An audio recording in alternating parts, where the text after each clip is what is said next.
And today, we've got a really fascinating one. Foundational teachings from the Buddhist tradition. Yeah, we've got excerpts from teachings attributed to the Buddha. It's an English translation of Buddha's discourses.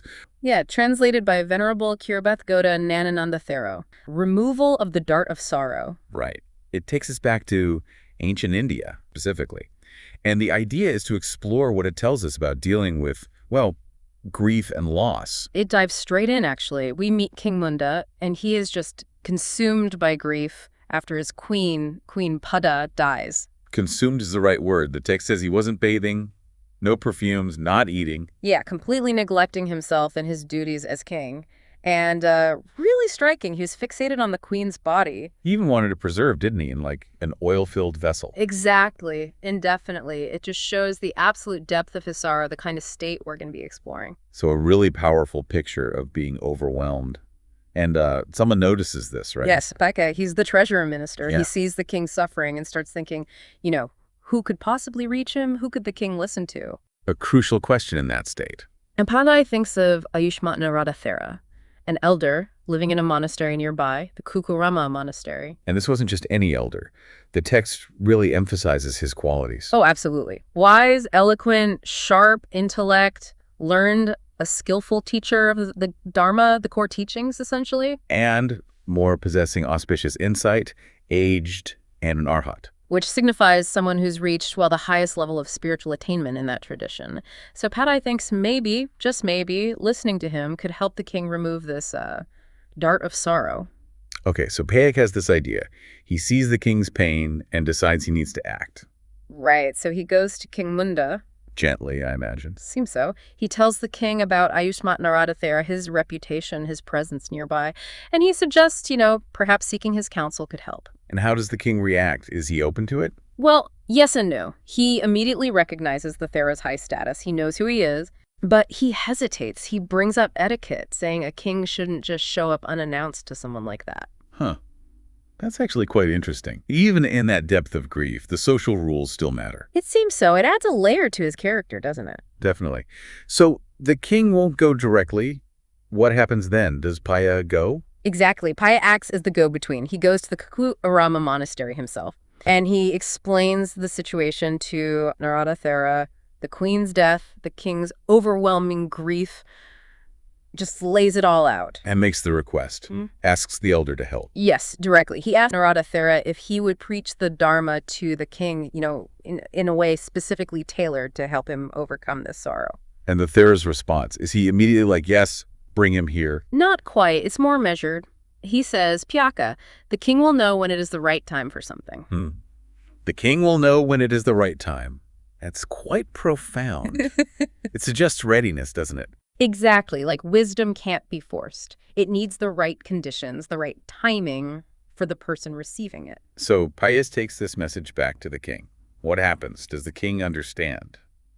Well, Paya relays the message. No teaching yet, just that statement about timing.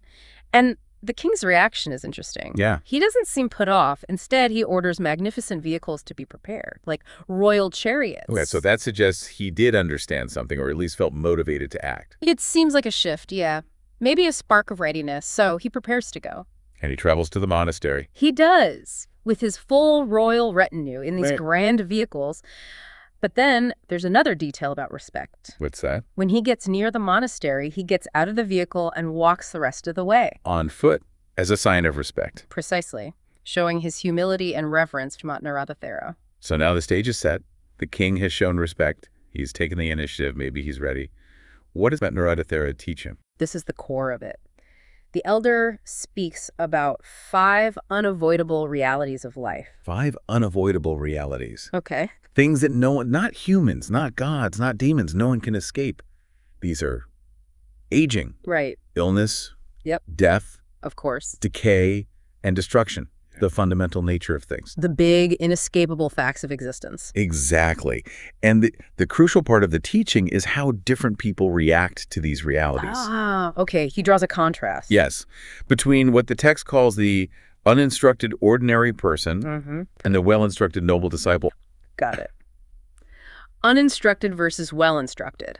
How do their reactions differ when facing, say, aging or death? Well, the uninstructed person, when they encounter these things, getting old, getting sick, losing someone, things falling apart, they don't reflect wisely. What does that mean, not reflect wisely? They make a crucial mistake. They think, this is happening to me. They see it as a personal affliction, failing to grasp that it's universal. They don't see the bigger picture. Yeah. That it happens to everyone. Exactly. It's the nature of all beings who come into existence, and because they resist this, because they don't understand, their sorrow deepens. And that leads to negative consequences. Yes. The text lists them out. They lose their appetite, their appearance suffers, they can't work. It affects everything. It does. And interestingly, it says their enemies rejoice, and their friends grieve for them. They become trapped in their suffering. And this is the person pierced by the poisoned dart of sorrow. Precisely. The text says they are self-afflicted by their own grief, essentially stabbing themselves deeper with that dart because of their lack of understanding. Okay, so that's the uninstructed person. What about the well-instructed noble disciple? How do they handle the same unavoidable realities? Their response is completely different. When they face aging, illness, death, decay, destruction, they do reflect wisely. Meaning they do understand the universal nature of it. Yes. They see it clearly. This happens to all beings. They recognize that getting lost in overwhelming grief brings all those negative consequences they see in others. So understanding that, they choose a different path. Exactly. They don't sorrow excessively. They don't get weary, weep, beat their chests, or fall into confusion. They maintain clarity. Because they accept the inevitable. They understand and accept the nature of existence. And the text says this person is the one who has removed the poisoned dart of sorrow. Removed it. So it's not just about managing the pain, but actually taking the dart out. That's the implication. By understanding, they free themselves from that self-inflicted aspect of suffering. And the text goes on to say that such a person, free from sorrow, eventually achieves nibbana, liberation. Wow.